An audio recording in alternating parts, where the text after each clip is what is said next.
Hello అండి, ఈరోజు మనం టీబీకి గల ముఖ్యమైన లక్షణాన్ని తెలుసుకోబోతున్నాము. అందులో ఫస్ట్ వచ్చేసి మన వాయిస్ అనేది చేంజ్ అయిపోతుంది.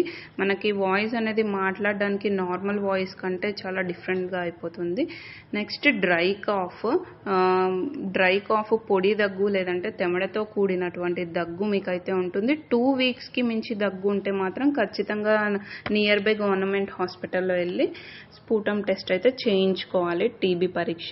నెక్స్ట్ బ్లడ్ కాఫ్ అండి, మనకి దగ్గినప్పుడు తెమడలో బ్లడ్ పడ్డము, వామిటింగ్ అయితే వామిటింగ్లో బ్లడ్ రావడం అనేది జరుగుతుంది, బ్లడ్ వామిటింగ్స్. ఇంకొకటి ప్లూరల్ ఇన్ఫ్లమేషన్ అనేది ఉంటుందండి, లంగ్స్ అనేవి ఇన్ఫెక్ట్ అయిపోతాయి.